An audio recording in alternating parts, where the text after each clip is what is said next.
What is up guys, Ghost here, and today I thought we'd try something a little bit different. Today I wanted to discuss the topic of vehicle sweats, as they are so called, in Battlefield 4 and indeed any Battlefield game. We've got 2042 coming up pretty soon. The beta is hopefully going to be out soonish, so I really wanted to discuss this with you guys because I have noticed comments on some of my videos pretty much calling me a vehicle sweat, saying why don't I play the game properly, you know, stop being such a pussy and get out of that vehicle, comments along those lines. And I know the community is kind of split on this issue. In fact, I've seen on Twitter other YouTubers such as AKA Art. If you guys aren't familiar with him, he does the Battlefield top plays, and I know he's a pretty big vehicle player. Then there's Silk, who's also a really big jet user, similar to myself, although he's just way better than I am, in all honesty. He is a big vehicle user as well, and it seems that people sort of have one opinion or the other. You know, on the one hand, vehicles are good tools in Battlefield, and if you've put in the effort and you've gotten good enough in that vehicle to do well, then you deserve to be able to go on that insane kill streak. You deserve to get 0 deaths in a match, and if nobody's good enough to take you down, then so be it. Get good, scrub, you know, as the old saying goes.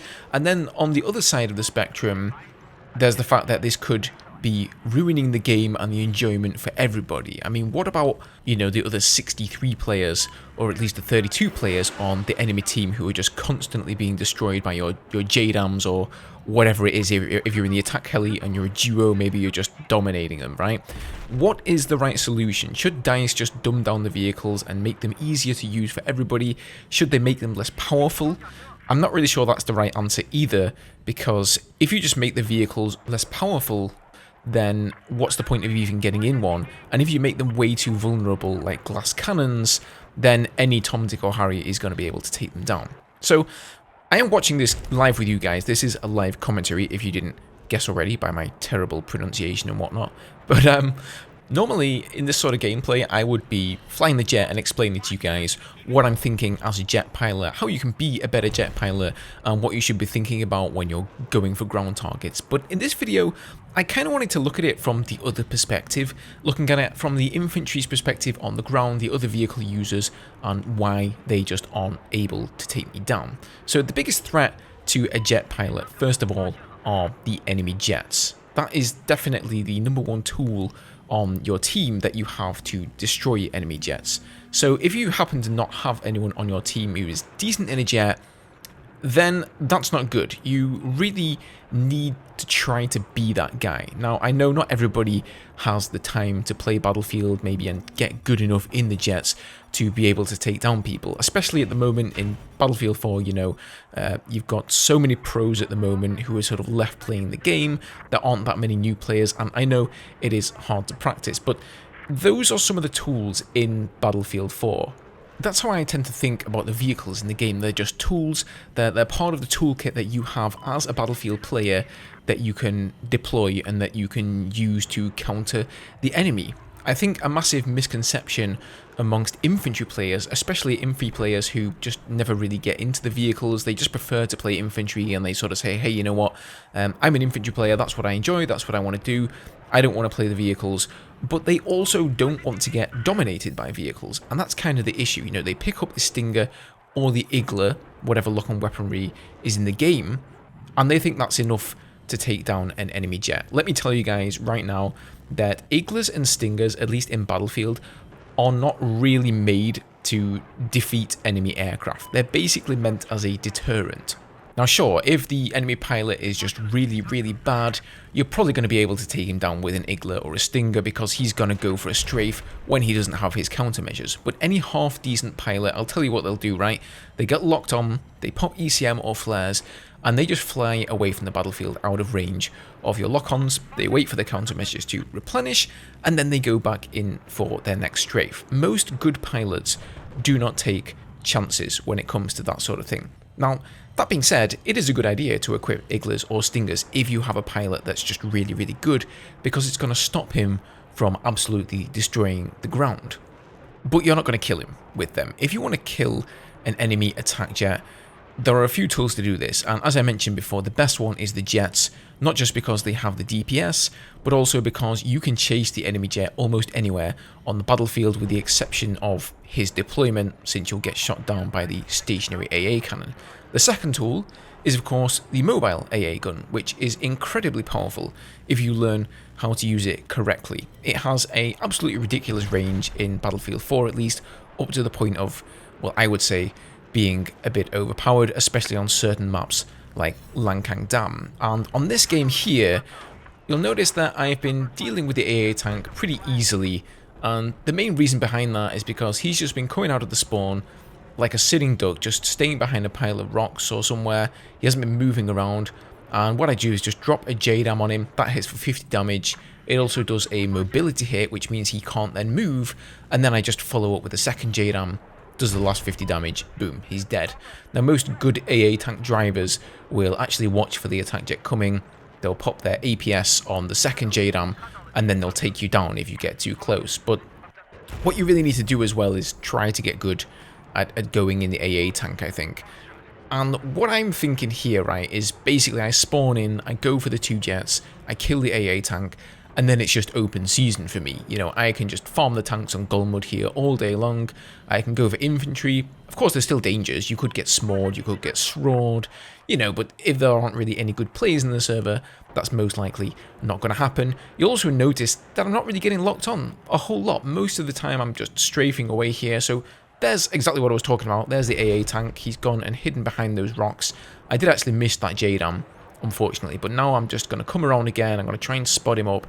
This guy doesn't even realise that I'm going for him here, so in that occasion I just opened up with the cannons, kind of half missed the JDAM there, so I didn't get the kill. But if he'd have been paying attention and he'd have known, okay, my number one target needs to be the attack jet, he could have killed me like so easily. Right now he's just repairing there, so of course he's toast. Now I have an easy time as an attack jet pilot. Now I can just go for some more ground targets, and the next target I have to worry about really that could kill me is the enemy stealth jet or possibly the attack jet. So here we go, strafing under the tank. One thing I'm actually just noticing now whilst watching this footage back is I'm not really being locked on, you know, a whole lot. That's why I'm having such an easy time of this, because nobody is essentially pestering me and saying, hey, you know, get out of the sky, get off the battlefield. I can just go ham here. Even after I kill the same players again and again, they should really be counting on to the fact that, you know, this attack jet pilot on the enemy team is becoming a problem. There we go. There's a lock on. Now I pop my ECM here. I finish my strafe on that tank, and you'll see I actually got hit by that. So even though I have ECM up, sometimes missiles do go through your ECM, and I got hit by that one there. It looks like it was a heat seeker rather than a Stinger and Igler, actually. The enemy stealth jet has now followed me into my spawn, so I'm not sure if this guy's actually going to go for me here or not. No, it looks like he's already died. He's crashed. Again, the pilots on the enemy team are really not very good. I really hope Battlefield 2042 is going to allow you to practice better in the jets. Of course, we're going to get bots. We're going to get Portal. So one of the game modes I would definitely want to create in Portal is some sort of a jet training simulator, maybe air superiority, something like that. Maybe against bots and not against bots as well, so people can actually get a chance at practicing in the vehicles. You know, I don't think they should make the vehicles necessarily easier to fly or lower the skill ceiling of them. Part of the fun of Battlefield is, you know, learning to get good at a certain aspect of the game, and I think the reason the game is just so deep and, you know, such an ocean is because you can literally pour hundreds of hours into just flying a jet, or just piloting an attack chopper, or just playing infantry, and you can become, you know, really, really proficient at any one thing, or getting SRAWs, or getting SMAWs. You know, everybody knows that dude who just like hits every single SRAW and he's like insane. Everyone knows that guy who's really good with the SMAW, or that dude who's a fantastic chopper pilot. That's not me. My thing is the jets. I'm decent at most things in the game, but I'm definitely not as good in the helicopters, for example, as I am in the jets, not simply because I just haven't put in the same amount of time as some other players have. And, you know, I think if they just dumb things down in 2042 so that anybody can just jump in the jet and they will be able to match your skill, despite the fact that they have hundreds less of hours of experience time, I think that's going to be, it's going to be a sad thing. I think that the new spawn system for vehicles in 2042 is definitely going to help. You know, I think the fact that there is no training ground in BF4, I mean, sure, there's a test range, you know, you can shoot down almost inactive, unflyable UAVs out of the sky, but apart from that, there's no real way to practice flying the jets. And if you want to get the jet, you know, there's only one attack jet in each game. Usually there's only one stealth jet, and it's very difficult to actually get playtime in with the jets and learn to get better in them, especially when at the moment, at the end of BF4's lifespan, there are just so many good players out there. So if you guys are also interested in improving your skills in the jets and getting better so that when you get a jet pilot like me against you, you can actually get in the air and cause him some trouble, go and check out my tutorials. I've got a ton of tutorials here on the channel. Recently I've been doing a lot of Battlefield 2042 videos and news and things like that, and a lot of the reason behind that is because we just don't really know enough about the game yet. We don't really know anything about the vehicles, as we've all been just waiting for gameplay. So, you know, my plan is kind of to try and get as good in the vehicles in 2042 as I can, and if they do have a decent skill ceiling and they do have depth to them, you know, I will be making some tutorials and some guides and things like that and sharing whatever I learn with you guys here on the channel. That's pretty much what I did for Battlefield 4, but yeah, I don't know if they just end up being really lackluster, really underpowered, and just not interesting to use, or, you know, anybody can just pick them up, jump in there, and they know all those little secrets and tricks and that, then they might not really be worth me making any videos on them. So we'll see. Maybe I'll just end up being an infantry player in that case. Either way, you know, I'm still just looking forward to a new Battlefield game coming out. It really will be a breath of fresh air. So here we go, coming in for the AA. You see I hit the first JDAM there, it's a mobility hit, down goes the second one, vehicle destroyed. You know, JDAMs, they are very powerful, they do 50 damage, but they're not that easy to hit. I mean, at that sort of a distance, you can pretty much predict where that tank's going, drop it a little bit in front of him, you're going to get the damage unless he's popped APS. But from high distances, it's not very easy to hit a moving target like an AA tank.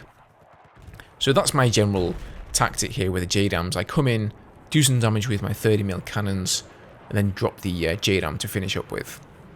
You guys should have been here at the start of Battlefield 4. You guys, many of you here on the channel, maybe didn't see the way Battlefield 4 is or was when it released.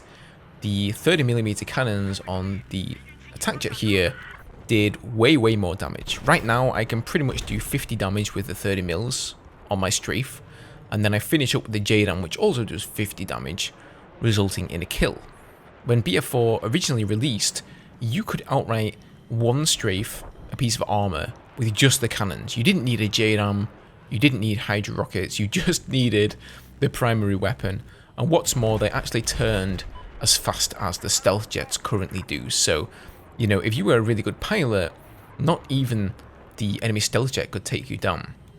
And just for anyone out there who's really new to Battlefield 4, if you don't know, then the optimal turning speed for the jets, both the attack jet and the stealth jet, is 313. So that's the first thing you need to know if you're starting to get good in the jets. Try to maintain a speed of 313 or as close to it as possible, and that will allow you to make tighter loops, whether it's a vertical loop or a horizontal loop.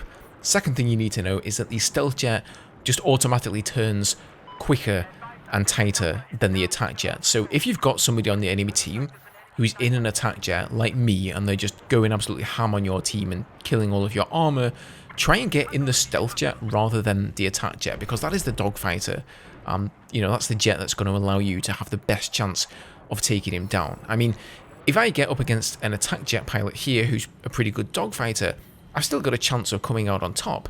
If that guy goes in the stealth jet, I'm toast. You know, he only needs to be half decent at speed control and aiming to take me down. That's the way they've balanced the jets in this game, and it's actually going to be interesting how that's going to be in 2042, because up until now we've only got two jets that have been announced, the Su-57 and the F-35. There don't appear to be, you know, different categories of aircraft that will sort of fly slower or quicker, and we don't really know anything about the turning mechanics yet, so I guess we'll find out about that. But here's the enemy stealth jet. I'm kind of getting on his tail. I do also have a wingman here, I believe. I think is it Ocean's Fury or Winter that's flying in the stealth jet? One of the two squaddies there is helping me out, and that's why I left that stealth jet. I saw my wingman coming in, and one of the most dangerous things, actually, if you're flying in the jet, is the danger of crashing into your wingman. So I'm getting locked on here.